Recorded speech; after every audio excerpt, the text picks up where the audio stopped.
A veterinary brand of dog food? It's been recalled. Here's what you need to know to keep your dog safe. Dog food has also been linked to DCM, a type of heart disease in our dogs. I'm having a brand new webinar, Dog Food and DCM, the most current information and what you need to know.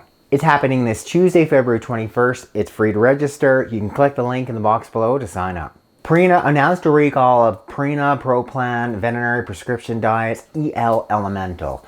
It's a dry dog food. This lengthy name prescription diet, some of the bags have been found to have elevated levels of vitamin D. This happened because 2 cases were reported. 2 different dogs were diagnosed as been suffering from vitamin D toxicity. This was linked to the food. Purina was contacted, hence this recall.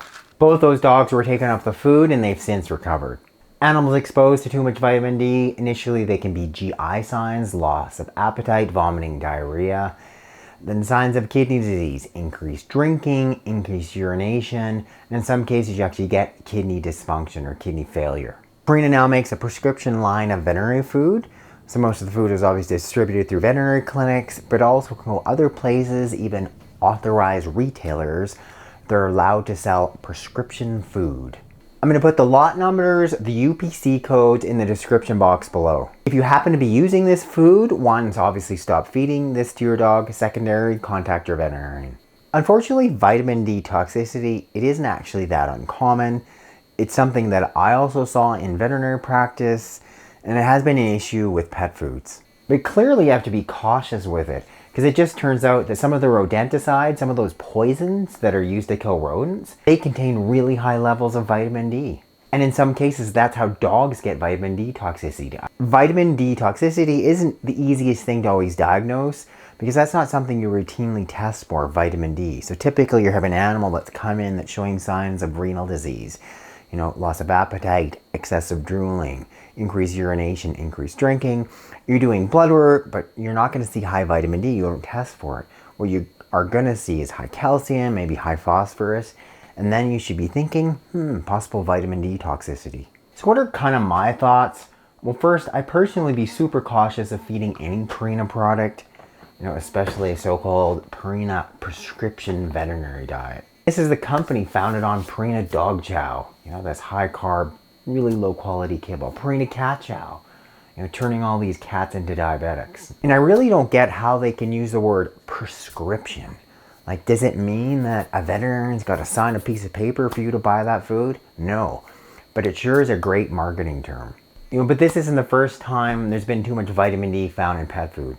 In 2018, 2019, the FDA had recalls of Hills, products produced from Sunshine Mills, because of vitamin D toxicity. How's this all happening?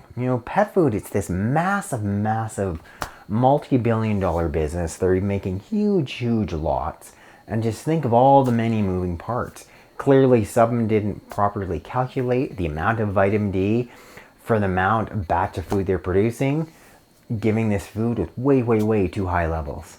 My last big takeaway here, maybe no food is 100% safe. And there's no way you're going to know with 100% guarantee, how that food is manufactured at that plant. All the ingredients are mixed in. Is every single batch of food tested all the time?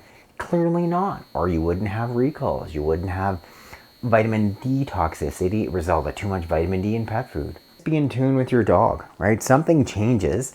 You just open a new bag of food, a week later, they just don't seem right. They're a little bit nauseous, drinking more, urinating more. Think of some form of food toxin, i.e. vitamin D. Stop feeding it. Get into your vet as soon as possible. And I don't want to sound like a broken record, but really just feed less of this stuff. Less commercial processed food. Make some more of your dog, your cat's food at home. I also really encourage you to sign up for my brand new webinar and the DCM and dog food, the 2023 update. Do you need to be concerned about dog food and DCM or not?